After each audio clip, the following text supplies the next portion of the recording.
মেক্সিকোর কেন্দ্রীয় ব্যাংকের সামনে ফুটবল প্রেমীদের এই দীর্ঘ লাইন। উদ্দেশ্য বিশ্বকাপের বিশেষ স্মারক কয়েন সংগ্রহ করা। দেশটির ৩ আয়োজক শহরকে উৎসর্গ করে তৈরি এই কয়েনগুলো। সীমিত সংখ্যার এই টোকেন পেতে ফুটপাতে নির্ঘুম রাত কাটিয়েছেন অনেকেই। এটি কেবল একটি কয়েন নয়, আমাদের জাতীয় গর্বের প্রতীক। ১৯৭০ আর ১৯৮৬ পর মেক্সিকো আবার বিশ্বকাপ আয়োজন করছে। এই ইতিহাস আমি ঘরে রেখে দিতে চাই। আমি ফুটবলের ভক্ত, আমার মাও তাই। আর সত্যি বলতে তিনিই আমাকে তার জন্য পয়সা নিতে পাঠিয়েছেন।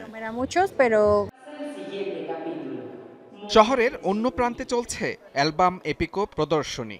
গ্যাব্রিয়েল বুস্তামান্তের ৪০ বছরের সংগ্রহের ১৫,০০০ স্মারক নিয়ে সাজানো হয়েছে এই বিশেষ প্রদর্শনী। যে আয়োজনে দেখা মিলেছে ফুটবল সম্রাট পেলের আসল মুকুট, আছে ম্যারাডোনা, মেসি, রোনালদো আর বেকহামের ব্যবহৃত ঐতিহাসিক জার্সি। বিনামূল্যে প্রদর্শনী দেখার পাশাপাশি দর্শনার্থীরা মেতে উঠছেন মিনি পিচে ফুটবল খেলার আনন্দেও।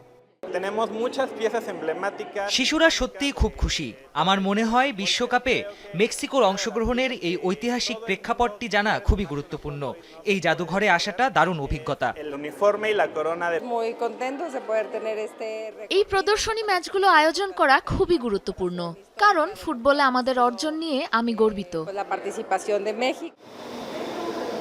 Football and art, A shared emotion প্রদর্শনীতে বিশ্বের ১৩টি দেশের ৬০ জনেরও বেশি শিল্পীর প্রায় ১০০টি অনন্য শিল্পকর্ম স্থান পেয়েছে, যেখানে ফুটবলের সামাজিক ও নান্দনিক রূপকে ফুটিয়ে তোলা হয়েছে ক্যানভাসে।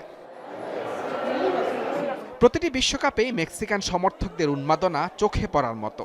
এবার নিজ দেশে বিশ্বকাপকে বরণ করে নেয়ার পালা। পুরোপুরি প্রস্তুত মেক্সিকো সিটির ২০টিরও বেশি সাংস্কৃতিক কেন্দ্র। অপেক্ষা ৫০ লাখ পর্যটককে বরণ করে নেয়ার। স্মারক কয়েন থেকে শুরু করে আর্ট গ্যালারি, মাঠে বল গড়ানোর আগেই মেক্সিকো সিটি যেন এক টুকরো ফুটবল স্বর্গ। মুজরাবেন তারেক, যমুনা স্পোর্টস।